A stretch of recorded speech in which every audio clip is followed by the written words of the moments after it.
Did you feel that you were ever in any danger? I mean, is it scary going to the South Pole?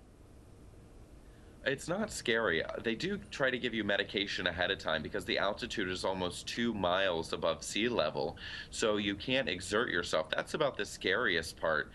We are supposed to board a plane late tonight, early tomorrow morning, and fly back to Christchurch. Of course, that's weather permitting, so we'll keep you posted. All right. Thank you very much, Harrison, and stay safe.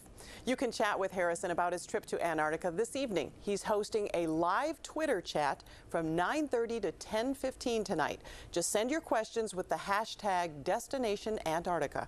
And you can read more about Harrison's journey, including a daily blog with photos of his trip. Just go to onntv.com. What a day it has been here in Antarctica. You see behind me, not all the ground is covered by snow. As a matter of fact, kind of a balmy day by standards here. We are in the 30s and have been in the 30s much of the day. When the wind drops and is not as gusty, it feels much, much better. But when it picks up, it can be brutal. Hello everybody back home. I know you all have some fresh snow on the ground, but here it's still summer-like in New Zealand. We've got about 80-degree temperatures today with blue sky. Of course, I've got my long sleeves on, my protective eyewear, and some sunscreen too. We've actually taken a day trip to kind of get out of Christchurch just for the time being, since we're still delayed. We went to a place called Akaroa. It's actually an old French settlement from about 1840 or so, and it is on a bay, as you can see kind of behind me, a little bit of a bay. It is on two extinct volcanoes, so there's mountains on either side. It's very picturesque. You got to make sure you check out the slideshow with all the additional photos that I'm going to upload for you.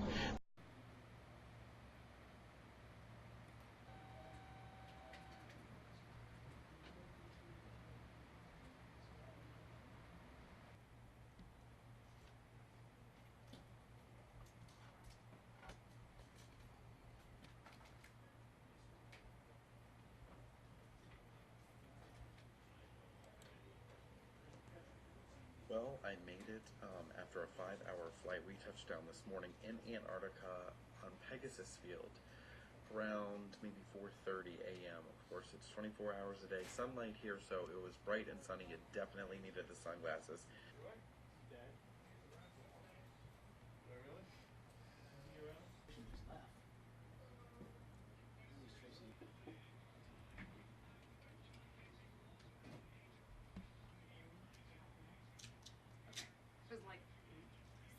After allocating the ingredients with enough protein, Sabella says taste is key. Food here tastes more like it came from a cruise ship than a school cafeteria, which makes Sabella pretty popular.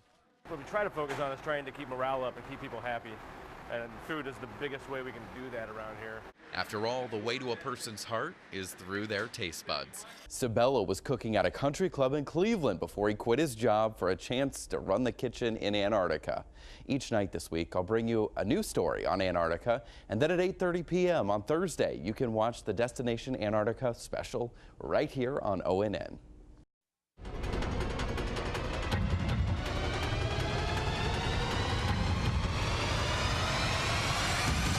Welcome to Antarctica, one of the coldest and emptiest places on Earth. There are no permanent residents here, but there are plenty of penguins and sea life along the coast. A giant ice sheet covers 98% of the continent and is the largest single mass of ice on our planet. The views are magnificent. For miles, you can see ice shelves and beautiful mountain ranges. The climate is unforgiving, though. The average high at the South Pole is 57 degrees below zero. Only a small number of people dare to endure these conditions, and more than a few are Ohioans, who are here to take advantage of the awe-inspiring landscape the continent provides for scientific research and adventure.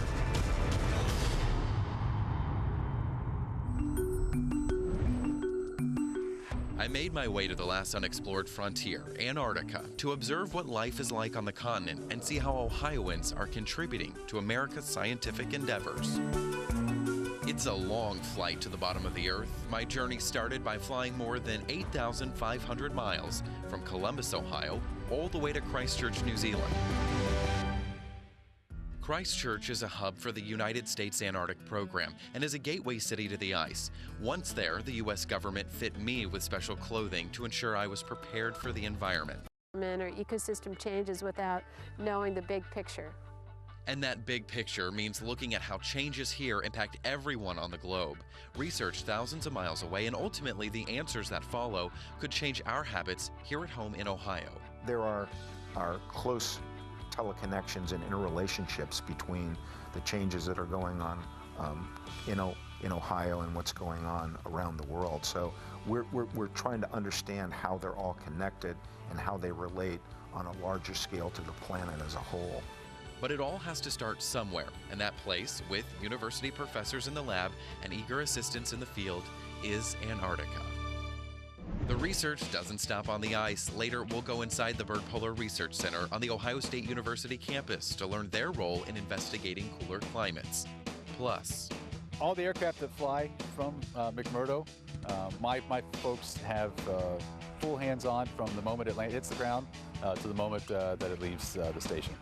men and women behind the scenes meet the Ohioans who oversee everything here, both in the air and on the runway. And we're cooking it up in Antarctica, what it takes to feed more than 1,000 people in the middle of nowhere. But first, ST Knopf from Twitter asks, who was McMurdo Station named after?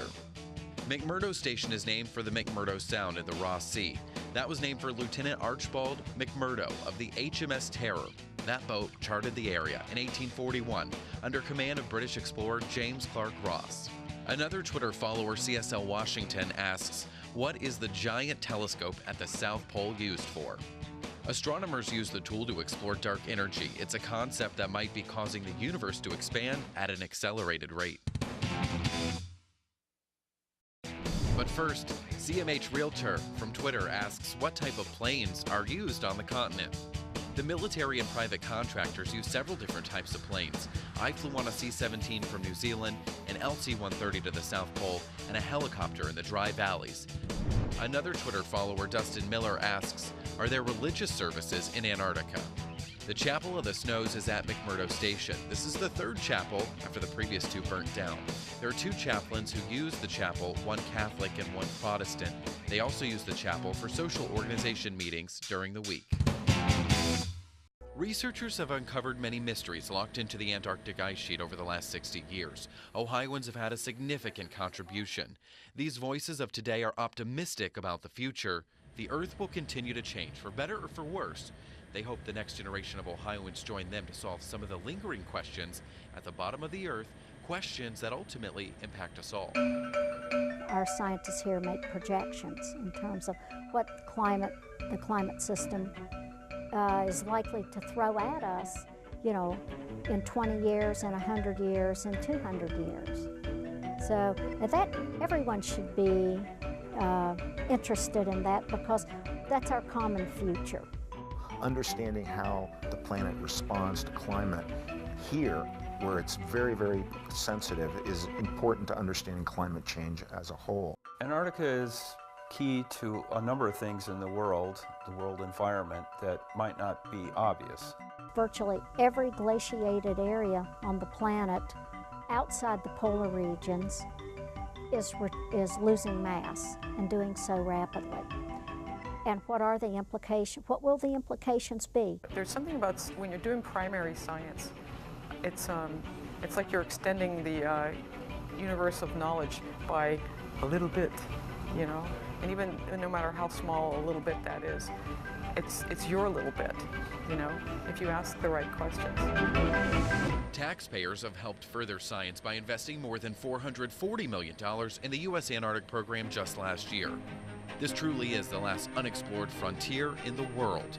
Scientists believe the money spent will provide answers for the biggest scientific questions of our time, like possible sea level rise, life on Mars, and a changing climate's impact on animals, all from right here at the bottom of the Earth in Antarctica.